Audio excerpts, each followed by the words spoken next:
Salamu alaikum ẹ̀yin tèmi. Ṣàlàáfíà ni mo bá yín. Àlàáfíà lèmi on point by 2 hour. Thank you for subscribing. Ẹ̀yin tẹ́ ẹ ti subscribe, ẹ jọ̀ọ́ ẹ bá wa subscribe and God will continue to bless you.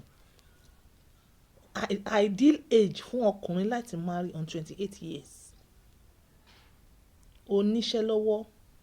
Àmọ́ ìdí tèmi fi jáde lénìí, ó ní àwọn ọkùnrin tó jẹ́ pé wọ́n wà okay láti marry, iṣẹ́ wà, everything wà. But ẹ̀rù ń bà wọ́n láti marry nítorí pé wọ́n ní okó wọn kéré. Àwọn ọkùnrin míì wọ́n find ara wọn pé wọ́n kàn dàgbà, okó wọn wá jẹ́ ìta ń pè ní micro. Bóyá micro yìí possibility wà pé wọ́n suffer a kind of hormone, or maybe ìgbà tí wọ́n wà kékeré wọ́n ti ní problem tó ti jẹ́ pé ìgbà tí wọ́n ń ṣètọ́jú wọn medication àbí sickness yẹn kò fún okó wọn ní àyè láti dàgbà. Gbogbo aré tí àwọn òbí ń sá ni pé kó dàgbà, kó mọ̀ kú, ọkàn wọn ò ní lọ síbi okó. Mo ń fi àkókò yìí sọ fún ẹ pé no matter age tó bá wà, tó bá sì nígbàgbọ́ nínú 1 or 2 herbal or oògùn, ó lè tẹ̀síwájú kó lò. Ìdí tí àwa on point by tó fi wà ń bẹ̀ nìyẹn. Then ìkan tí mo wá dìde wá fẹ́ sọ lẹ́nu ni pé má sọ pé torí size ẹ ò ní marry, because àsìkò ń lọ. Ṣé o mọ̀ pé bí èèyàn ṣe ń age, testosterone level ó mọ́ ń decrease. Tó bá ṣe ń decrease yẹn, tó bá yá àtọ̀ gidi gan lè má jáde mọ́. Ìwọ́n ní ìgbà ara là ń bó ara. Àsìkò tó yẹ kẹ́ ẹ marry kẹ́ ẹ bímọ lélẹ̀. Ṣé ẹ mọ̀ pé western life àwa appreciate kí èèyàn marry. Òun ni mo fi jẹ́ marriage counselor lórí bíbá. Wo àdúgbò wo ọmọ gidi, ọmọ alálùbáríkà tó máa ṣe ìyàwó alálùbáríkà fún ẹ, tó máa bímọ alálùbáríkà fún ẹ. Má bẹ̀rù size ẹ. Ẹ̀yin ọkùnrin, ẹ̀yin lẹ ń jẹ́ kí obìnrin máa look down on you. Bí mo ṣe wà ní obìnrin yìí, èmi appreciate ọkùnrin pẹ̀lú gbogbo size Ọlọ́run fún. After all, ọkùnrin ni ẹ́, òye ṣakíríboto.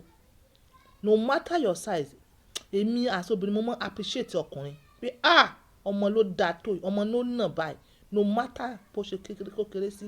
Ẹ̀yin lẹ ń fún obìnrin ní ẹ̀mí ìrẹ̀wẹ̀sì, because àwọn obìnrin mi ò pàdé yín, ẹ ti fi ẹ̀mí ìrẹ̀wẹ̀sì bà obìnrin jẹ́. Ó kéré, orí pó kéré. Obìnrin ò ní ó kéré, ṣé bó obìnrin ló máa jẹ́? Èwo ń tẹ́ láti máa sọ pé ó kéré? Ṣé bó ló mọ̀ nǹkan tó yó? Ó kéré. Bó ṣe sọ pé ó kéré yẹn, ìwọ gan ló ti finish ara rẹ̀. Let her be the judge pé ó kéré. Nǹkan tẹ́ ẹ sọ pé ó kéré yẹn gan, ó lè mọ̀ kéré fún obìnrin. Ó lè mọ̀ kéré fún obìnrin. Tí obìnrin bá fẹ́ràn ẹ, òun gan á wá bó ṣe pack abẹ́ tiẹ̀ kó match up pẹ̀lú tiẹ̀. Èwo ni ó kéré? Nǹkan tí ó máa bàdì, òun ni kó mọ̀ náà. Kó mọ̀ náà, ìyẹn gan ni kò dá ló. Ó mọ̀ fọ́ mi lórí, kó mọ̀ náà. Àmọ́ pé ó kéré ṣe pé ní kó ṣàánà. As ọkùnrin fẹ́ bóbìnrin sùn, ìyẹn gan máa jẹ́ kí inú obìnrin dùn pé size, because size tí Ọlọ́run fún ẹ, lè họ́ta ẹ. Obìnrin yẹn kò ní agbára àti họ́ta ẹ. Obìnrin tó bá wà nífẹ̀ẹ́, ó máa dúró. Obìnrin tó bá nífẹ̀ẹ́, ó máa dúró. Èyí tó bá jẹ́ pé wá ń ṣe ni, nonsense ni, kò ní dúró torí kò ní dúró. Meanwhile, ìbálòpọ̀ ó ṣe kókó nínú ìgbéyàwó. Ìbálòpọ̀ ṣe kókó. Bẹ́ẹ̀ náà ni ẹ need láti ṣọ̀fẹ́, ẹ need láti ṣèfẹ́, ẹ need láti rífẹ́, ẹ need láti wòfẹ́, ó need láti máa show ìfẹ́ sí obìnrin yẹn. Gbogbo nǹkan tó ní papọ̀ ní ṣe ìbálòpọ̀, ó need láti máa ṣe. Kò kí ń ṣe pé kó ti okó rẹ̀ bọnú òbò lásán. Tí gbogbo kíní yẹn bá sọ mọ́,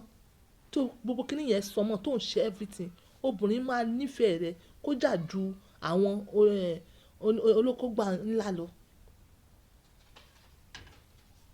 Ibi táwa ti dàgbà, àwa ò mọ̀ bóyá ọkùnrin kan sókó ńlá bó sókó kékeré.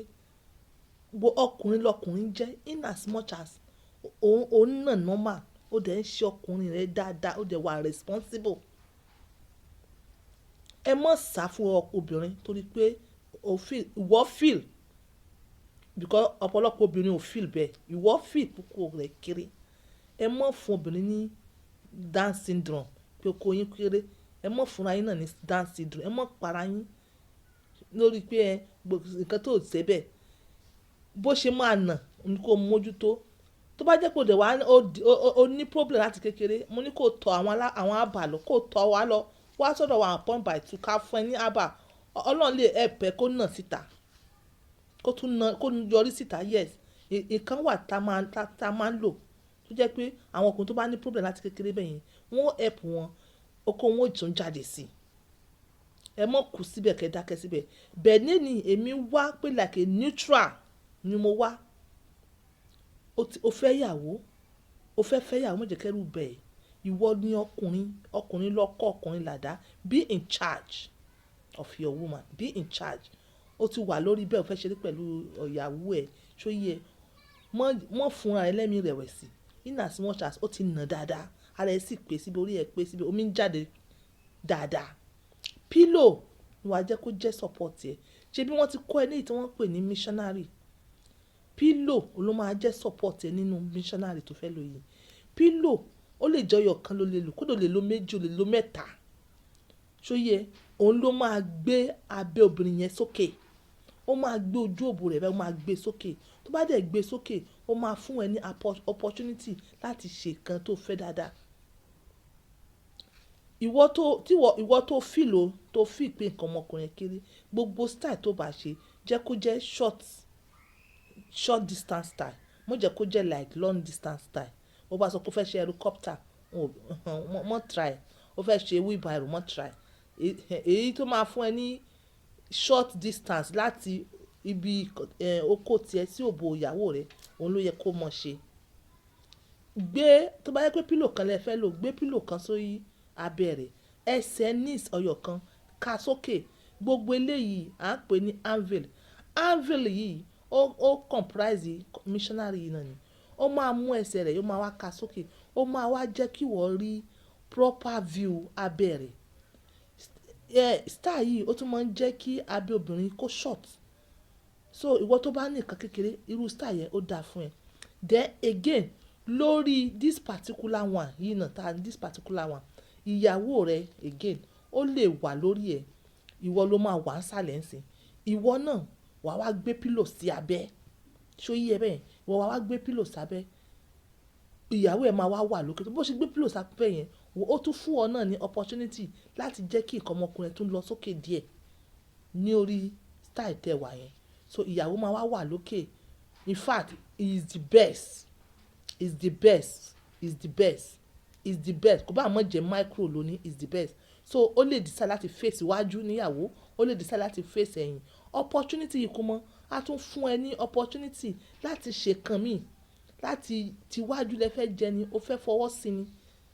Ọkọ àti ìyàwó lè mi on point by two ńkọ́. Àwọn ọkùnrin tí wọ́n kọ̀, tí wọ́n ò fẹ́ yàwó, obìnrin pọ̀ ńlẹ̀, tí wọ́n bẹ̀rù size wọn. Ṣó yẹ èmi ò fẹ́ kẹ́ lose hope. I'm here to give people hope. Then another style wà again tí wọ́n ti ń ṣe, ìwọ tó bá fipò kéré. Very style 5 ló dá fún ọkùnrin tí nǹkan rẹ̀ kéré, tẹ́ máa change mọ́ra wọn.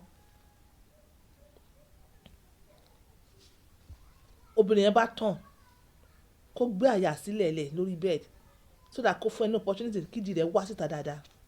Ìwọ náà máa wà lẹ́yìn, ẹsẹ̀ rẹ̀ wà á ti sẹ́yìn so that kó lè fún ẹ ní opportunity láti ti waist ẹ síwájú.